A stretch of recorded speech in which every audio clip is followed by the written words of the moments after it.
Welcome into the Autzen Audibles Podcast. I'm Matt Preem, Eric Scopel, Jared Mack on the show. And today we are diving more into Big Ten expansion with the University of Oregon by bringing on our good friend Brandon Marcello of 24/7 Sports, National College Football reporter. Brandon, I'm sure you've been busy over the weekend. How are you doing? How has your summer treated you?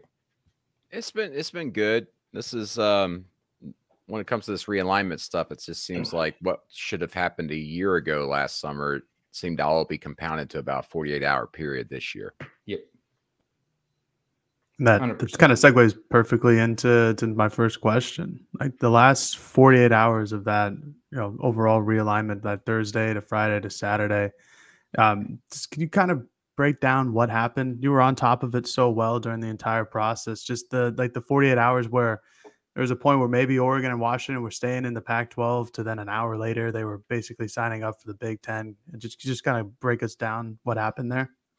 To me, going back to that, there's like conflicting information out there about Oregon and Washington and when and all that. But I think in the end, it's like a chicken and egg conversation, because I think Arizona State, I think we're going to decide to leave no matter what.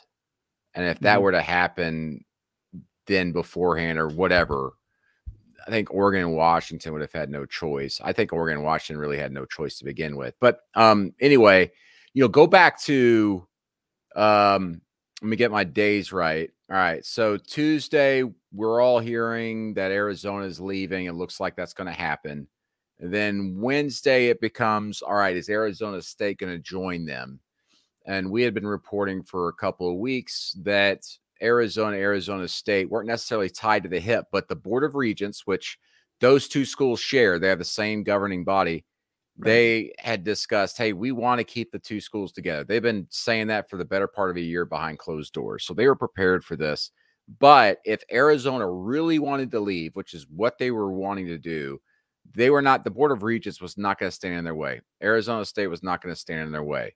So Wednesday morning, the conversations going on at Arizona State were, this Apple deal is not too bad. We'll be okay. We feel good about it. And this primarily coming from the president's office there, Michael Crow. And then it may have been even shorter than this, but from my understanding, talking to people as this was transpiring, within a 4-hour period, that tone had completely changed.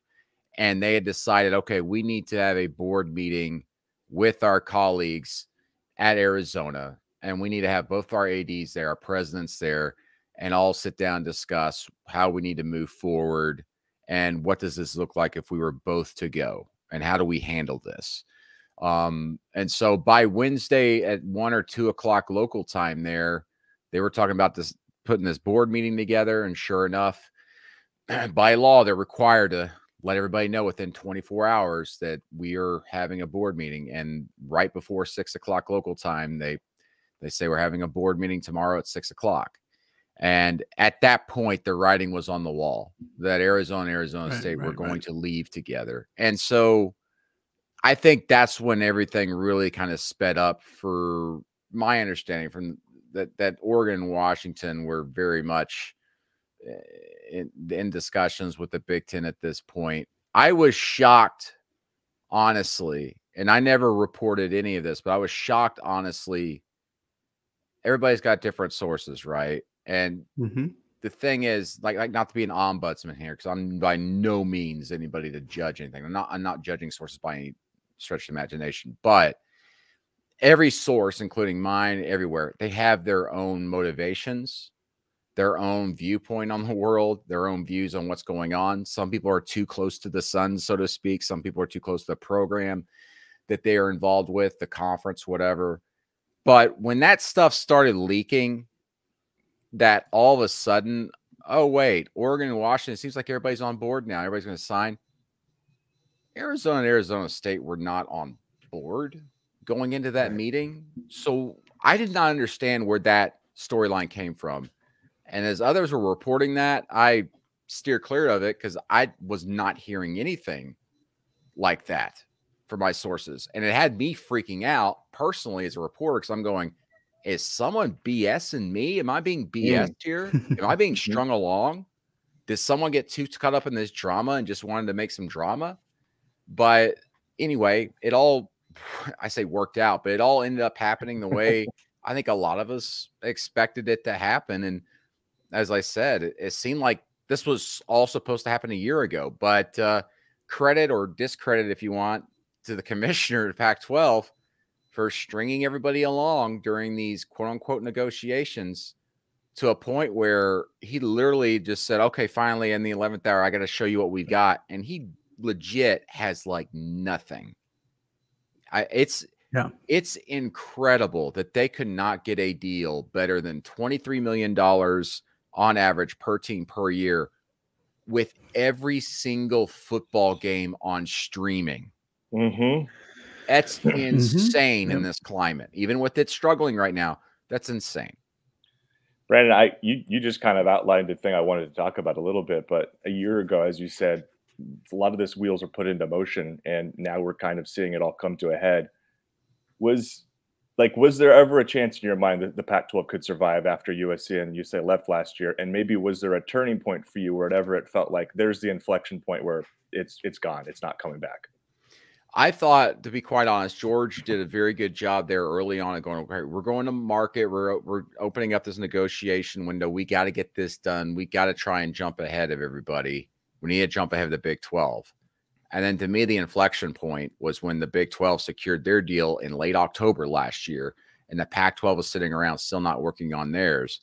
Because the word in the industry at that time is that both conferences, they were in the very same neighborhood of what networks and everybody were offering or at least talking about. And when the Big 12 comes up and snatches that away from you, you automatically lessen yourself. If you're in the same neighborhood as another conference and then someone already takes them up, you're not going to get that much money. You're not going to get as much money as them. So you got to start being creative. And the problem is for the Pac-12, I don't know this for a fact, but it sounds like they got way too creative and just decided, let's just lean into streaming. And this will be something that's going to blow up in the next 5 years or so. And the problem is there's no way to predict that. And secondly, I think a lot of people in Hollywood and in the entertainment business have been bamboozled over the last 5 to 6 years by Netflix. And by that, I mean that Netflix had this plan of, hey, we're going to sell this as give us $15 a month, cut the cord. We'll give you all the entertainment you ever need. Problem is it doesn't have live sports and it doesn't have this other stuff. So, you know, for 70%, whatever, I'm just throwing a number out there, for a certain percentage, the vast majority of people don't watch live sports. They just don't. But they want to be entertained. They want movies. They want TV shows. So, yeah, that kind of makes sense. All right, I'll spend $15 on Netflix. The problem is that does not fit into the wheelhouse of everybody. It's not a one size fits all. That's not Netflix. Cable is still that. Linear television is still that because they throw all that stuff together and you have to pay for it all, even the stuff you don't want to. It's not a la carte. And Netflix's model wasn't necessarily that. So then you had all these conglomerates, Warner Brothers, CBS, everybody getting together going, how do we compete against streaming right now? Well, let's go buy up a bunch of libraries, some other companies, some other cable providers, and start packaging all that together and launch our own streaming services with our own original and exclusive content. The problem is you spend a lot of money in doing that. Then you start to saturate the market. Then the prices start going up and people can't afford it, or they're going, what am I doing spending money on 3 or 4 streaming networks when that's going to combine to be equal to what my cable bill is, and I'm not getting more than what I got on my cable bill. And so then you had streamers starting to go, okay, we need to get into live events. We need to start doing sports. The problem with that is that everyone outside of ESPN Plus, if you look at Apple and others, some of them had to start doing another surcharge on top of that. So, you know, you had, like, for example, Apple Plus. You didn't have to have Apple Plus to have MLS stuff, but you had to go pay for a different package. It was like paying for NFL Sunday ticket and all that stuff. So anyway, what I'm saying is that Netflix started all this without actually really starting it. Everybody's reaction to it was completely wrong. And that's why you're seeing these people hemorrhage money, because Netflix was long hemorrhaging money. And they were just kind of throwing out all these flares up in the sky, hoping everybody would chase them.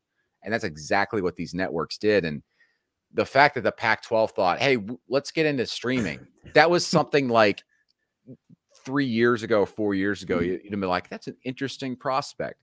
This just reeks of like doubling down on the idea of creating a Pac-12 network that you own yourself. And let's go get the most expensive office space we can in San Francisco. Let's just throw all this money into something we don't know is going to work. Like, it just sounded like this all over again, but in a different avenue. Brandon, thanks again for coming on the pod, and great job during this whole conference realignment. You were right on top of it. You're one of the best reporters to follow during it. I'm going to do some podcast freestyling here, but we have, as a podcast, we haven't gone into the Apple TV, the details there for this contract. I mean, there's no way that was going to work, right? Even at the highest level of a subscriber base, like this, that wasn't going to work, right? I just don't see how. I mean, maybe this is something later. I don't see how it works in 5 or 10 years, because not everything's going to be streaming even in 5 or 10 years. I do think that, again, this is going to take someone that owns a vast library or vast media rights to just go, we're going to take it this way, and you all have to follow us, because that's just the way you're going to get content nowadays. And that's ESPN and the idea of them going direct to consumer, which is just doing their ESPN Plus thing, and that's it. ESPN network's on there. If you want live sports, you had to subscribe to it, and you get the app. Maybe then that's when it starts figuring out.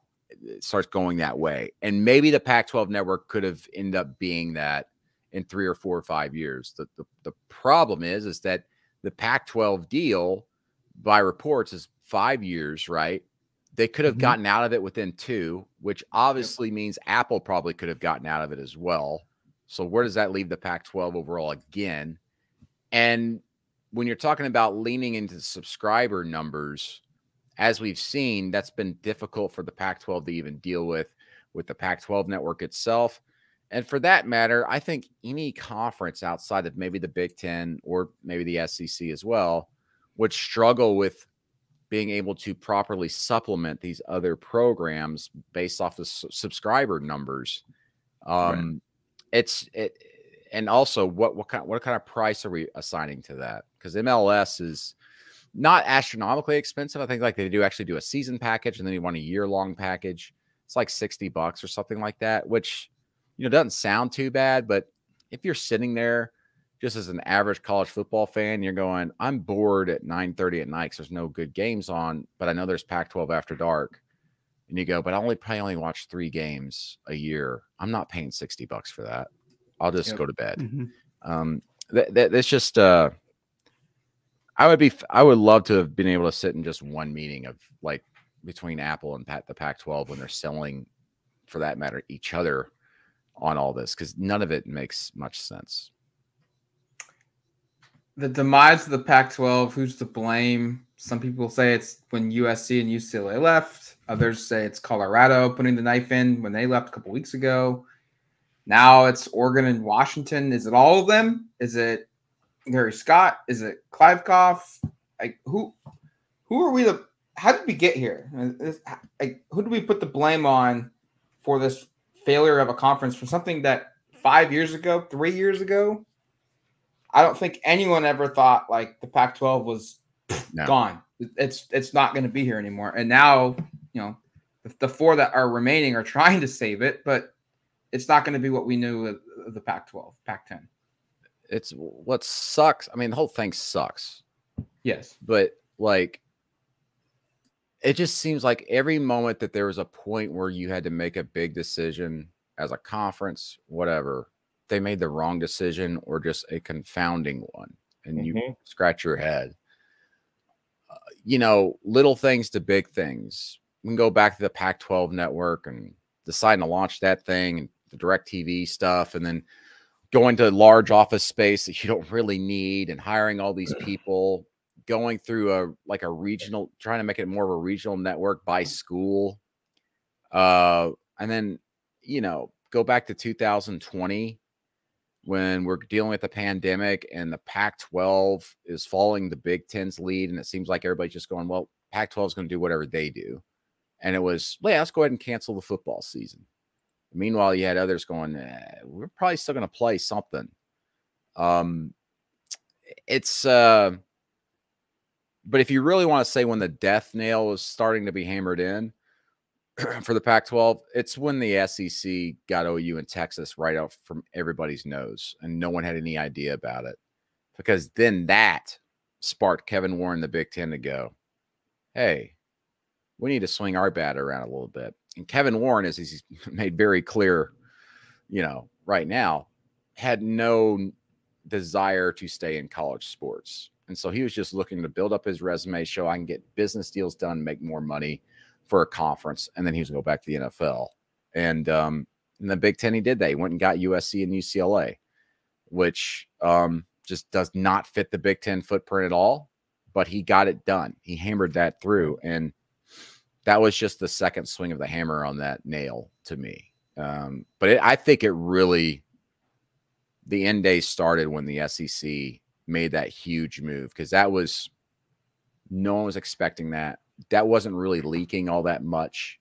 I think like a few weeks after that actually happened, we started hearing rumors of, the SEC might think about expanding here in the next few years and looking at teams. And then all of a sudden it's, oh yeah, the reason why that's leaking is because they've been talking to OU in Texas for the better part of the last 2 years about this, since the pandemic was going on. So, but the way Pac-12 handled big moments, leadership wise, Larry Scott, George,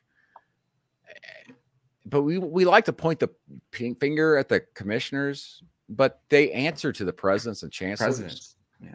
They're the ones who set the tone. They're the ones who set the atmosphere, the rules, so to speak. And here's what we want you to do. So, all right, if we want to point the finger at someone, and the way the Pac-12 responded to all this going on around them, it's the president's chancellor's fault. And they're the same ones who broke this thing apart and decided to leave the conference. So point it to them.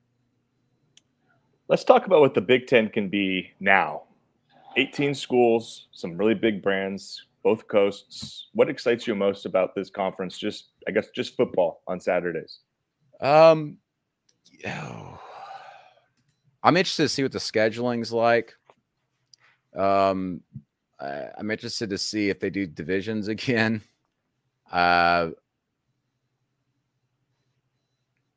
Is it a pod system? Obviously, potentially.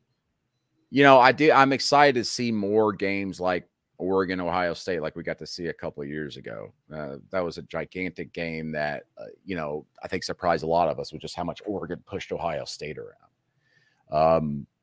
And even to that point, seeing, like Washington, Iowa, like if Washington, Iowa played this year, that would be one of the bigger games of the year. And so interesting because you'd be seeing such contrasting styles, but both programs capable, I think, of winning 10, 11 games this year. So you're going to see things like that we obviously have not been accustomed to seeing. That'll be fascinating to watch. I also think that this kind of sends a warning sign up to programs like Penn State, which seemingly are just stuck in third gear. That's like they can't get beyond that in the Big Ten for whatever reason. And it seems like every 2 or 3 years I'm thinking, all right, this is the year they make the playoff. This is the year they break through, and they haven't been able to do it. And if they don't do it this year, because they finally got their quarterback and Drew, and they got two great running backs, great defensive line. And if they can't do it this year, and you add two, I would say, top 20 type programs yearly into the conference. Good luck then at that point. But again, we're getting an expanded playoff, and who knows what the new guidelines will actually be for that as far as automatic qualifiers and at-large berths and stuff now that the Pac-12 certainly looks like it's going to be no more. Let's take a quick break. When we come back, we'll continue our conversation with Brandon Marcello of 24/7 Sports. All right, welcome back to the show. Brandon, Big Ten now has 18 teams in its league. So 4 of those are out west. And the next question has always been, okay, what's next for the Big Ten? When it comes to expansion, do they go to 20? Do they continue to expand out west? Because like you said, it just doesn't look right now like it fits because there's just 4 teams out here. Why should it include Cal and Stanford? We know as of today, Stanford is being linked to the ACC. So they're out there doing some stuff. And I guess why wouldn't it be West Coast schools, and there's Notre Dame. That's the big whale that's out there. They fit geographically, culturally, more than the Cal and Stanford schools do. I guess just what's next for the Big Ten? Do they stand pat? Do they look to grow out west? Do they just pick the best 2 teams they can? What do you think happens next? I mean, if they're all about going to 18 teams, I think is a huge step already, because, and I did a story on this just a few weeks ago, where Jim Delaney, the longtime Big Ten commissioner, who still has a lot of power there, by the way, and Commissioner Greg Sankey in the SEC, they both agree with this idea that if you expand beyond 16 teams, you cease to be a conference. And there's a lot of reasons for it. Whether it's matchups, frequency of matchups, decision-making, voting, the politics that start getting involved with everything. And then also it's almost impossible to have 20 or 18 schools that have similar missions. That's why we always talk about AAU with the Big Ten and all that, similar academic missions, similar type of leadership. I do think that if you're going to go to 18, you might as well go to 20. And then for football, shift to a 10-game conference schedule. I think because if don't halfway it, go to 20, go to a 10-game league schedule. Go ahead and invite Cal and Stanford if they'll take it at half shares or whatever they're doing right now. Will that happen? I'm not sure. I'm not sure the Big Ten is all on the same page with that. I also believe that Stanford could very much be a viable program if it goes independent. It's obviously not going to be Notre Dame, but they've got all the freaking money in the world to make that work. And then if they want to reevaluate things and see if they want to join a conference down the road or just remain independent. I think the idea that being independent is a huge risk isn't necessarily the case anymore. And listen, who's to say if Stanford went independent, they couldn't go pick up some pretty good deal with Apple or someone else that would just, we're only going to give you, this certain amount of games every year, but it's a nice little thing and we'll get, $20 million out of it. Maybe we got a lot of money already. We can do our own thing, call our own shots. We don't have to worry about aligning with everybody with the same academic mission and athletics mission. We'll do our own thing. Stanford's a little bit different. Same with Cal. Cal obviously is not one that's going to be wanting to spend a lot of money or use any money, but Cal could very well go independent too. But if we look at Stanford and Cal, if the Big Ten's not going to take them, I think the AAC needs to look at them as potential members. They kind of align more with those schools than, say, like the Mountain West, in my opinion, when it comes to academics and mission. And so, to me, those are the 3 potential possibilities here. Big Ten just go screw it. Let's go 20, and let's do a 10-game league schedule in football. AAC or independence. I've got a bit of a 2-parter here for you. First is, I guess, do you expect this realignment to go as fast as it did? And you can kind of pick whatever point you want to start at and then go from there. And then the second part is just the inverse of Matt's question. Just what does the Pac-12 do now? Obviously, if Stanford and Cal, just where do they go with Washington State, Oregon State? Do they try to merge with the Mountain West, or I don't know, go somewhere else? Well, as I said, I think this is something that should have happened probably a year ago, but the timeline got stretched because of the Pac-12 said we're entering contract negotiations. We're going to have a good deal. And they kept kicking the can down the road saying, we're going to be fine. We're going to be fine. We're going to be fine. And then finally they had to show numbers and show their work on their homework. And it wasn't good. And I mean, but seriously, if we sat back a year ago, this is exactly what we thought was going to happen. The 4 corner schools are going to go to the Big 12, and Oregon and Washington go to the Big 10. It's exactly what happened.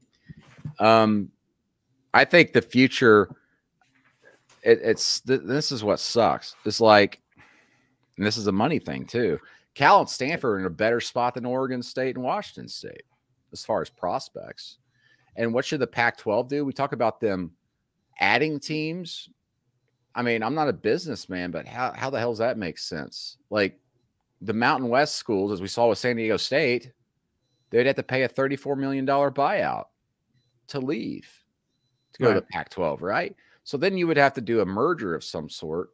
And at that point, wouldn't the Mountain West have the power there just simply by saying, we've got the logistics of it. We have all the teams. We need to vote you in.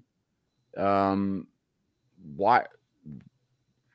What's the power structure there like? We have the power. So, and would Cal and Stanford even really be interested? And for that matter, would the Mountain West actually be interested in Cal and Stanford? I think this becomes a question of what's going to happen with Oregon State and Washington State, because I think both of them will end up going to the same place or staying in the same place, whatever that looks like. And then Cal, Stanford to potentially just go do their own thing.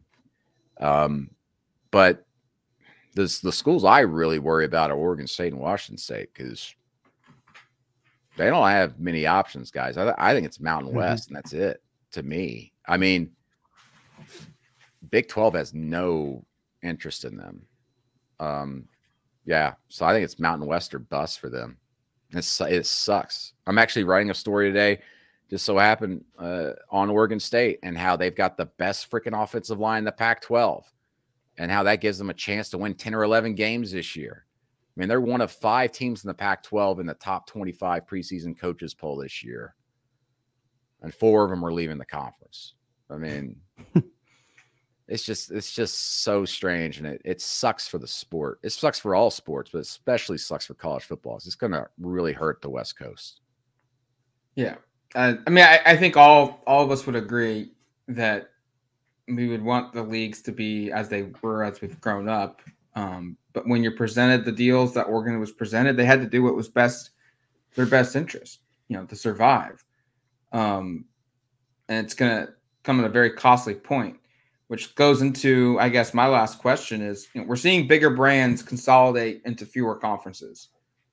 At what point do we see someone like Ohio State or an Alabama go, hey, like Vanderbilt, no offense, but what are you bringing to the table? You're Oregon State of the SEC, or you throw out Rutgers in the Big Ten.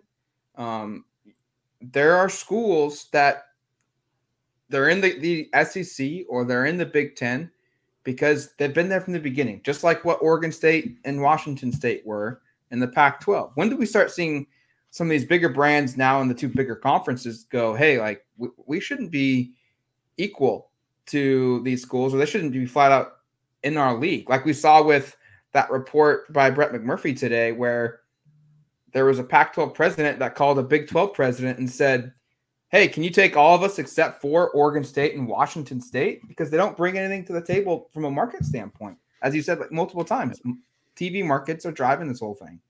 TV markets and rivalries.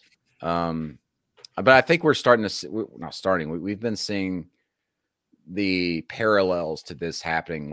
And I'm exactly with you. I think the next big thing we see when contracts start expiring again in 2030, 2032, in that range, is going to be, we make a lot of money for this conference. I don't think we're getting our fair share.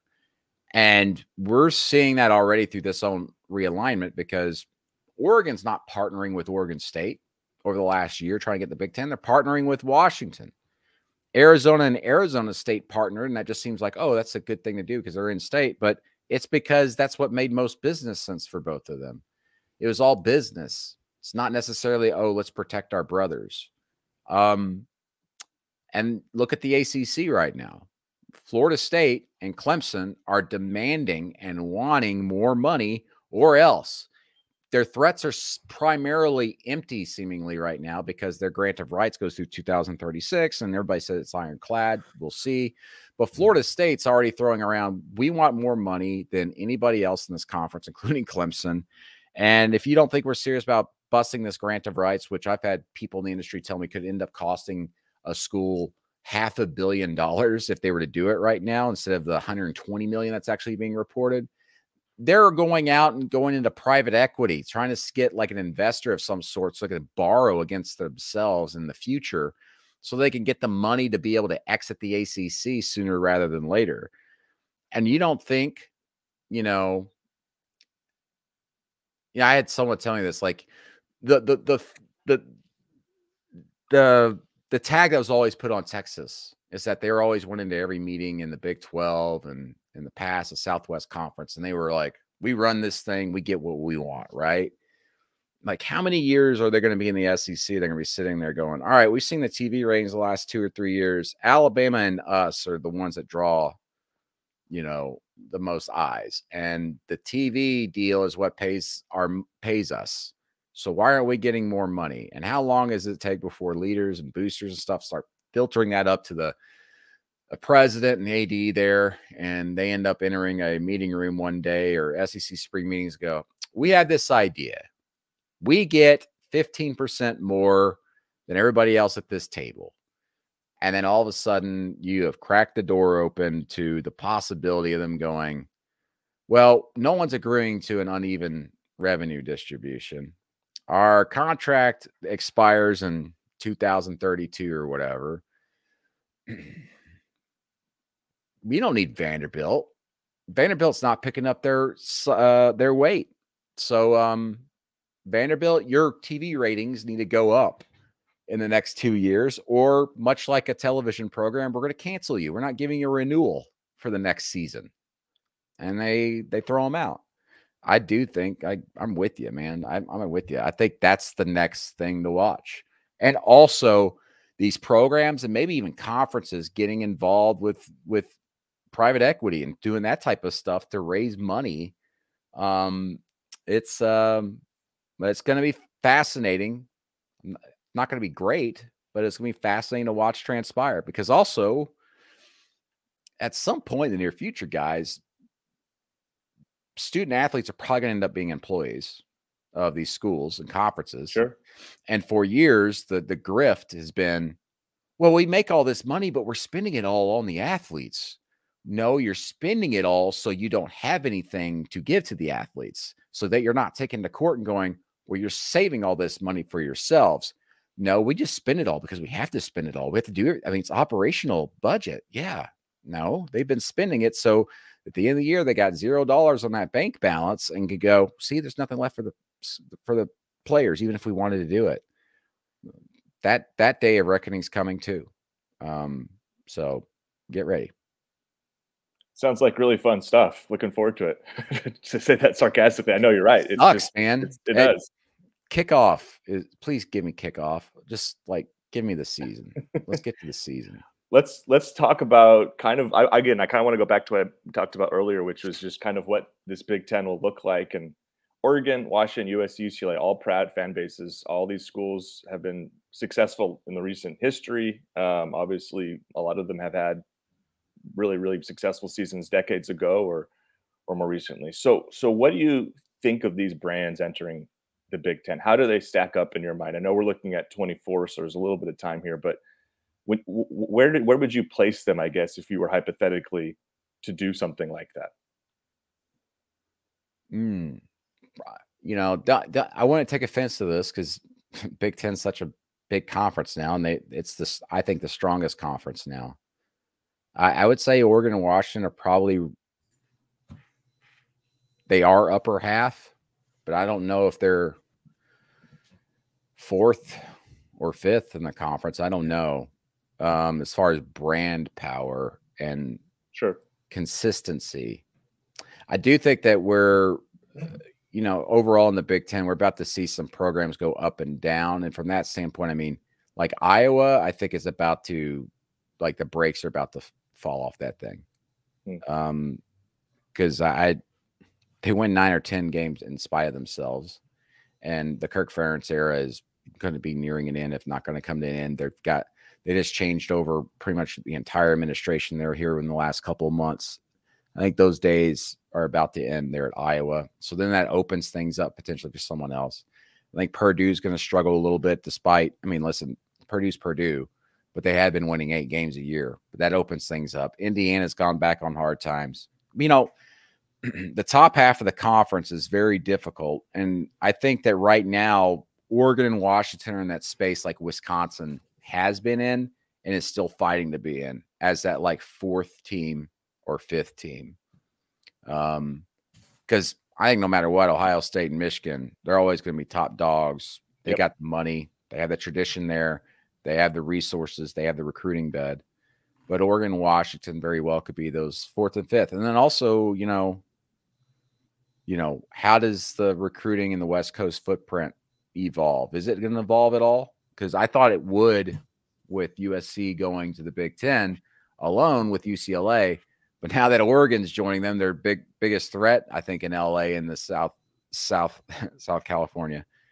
I don't know if that changes all that much. It's almost like if you want like a case study in something, go back and look at what happened with recruiting for Texas and Texas A&M when Texas A&M jumped to the SEC. The numbers, I wish I could find this graph, guys. It's crazy. They literally almost flip-flopped. It went from Texas getting the most, like 70% of the blue chip prospects in the state of Texas, and it flipped within a 4-year period of A&M joining the SEC. Inside the state of Texas, blue chip prospects. I don't think I would have ever expected that, but it was because A&M joined the SEC and they had early success in the SEC. And that's going to be critical too, guys.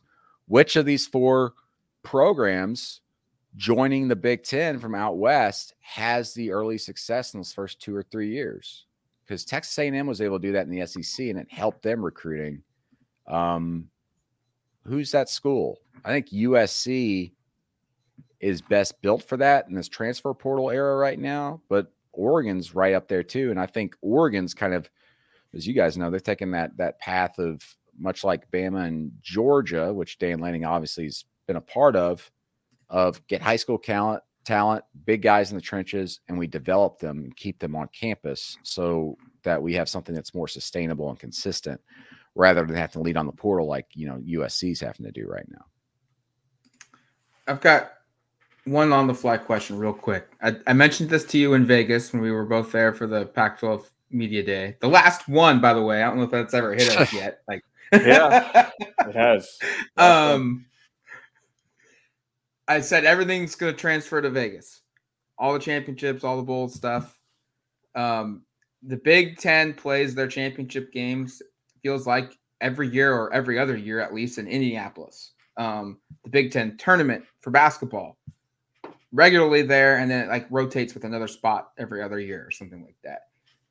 Do you see them keeping that in the, Indianapolis center focused regionally there, or do they head west where it's warm and they go to Vegas for conference championship tournaments, for Big Ten championship game football, or is that too big of a gap in between most of the conference? Well, this was 3 weeks ago, and the world's changed just in 3 weeks. But 3 weeks ago, the word when I was at Big Ten Media Days is that they have no interest in moving the football championship from Indianapolis. That's their spot. Yeah. That's their home. They like to play in Lucas Oil inside there. It's an indoor facility. The downtown there is great. Plenty of hotel rooms, easy walking distance among everything. So I don't think they'll change anything. And but again, like if Oregon, Washington in 4 or 5 years, and USC and UCLA are sitting there going, can you guys move that thing out here west a little bit just for a couple of years, maybe? Maybe, but I don't think there's any discussion about that moving right now. Good deal. Well, Brandon, thank you for your time. Thank you for the opportunity to further this discussion on Oregon heading to the Big Ten. I look forward to the 2023 football season, the last season of Pac-12 football, the year of the quarterback. A lot of good stories to be seen, to be played out on the field, and hopefully we can talk with you down the road. The best season might be is also the last season. It's just strange, guys. Thanks, Brandon. Appreciate it. No problem.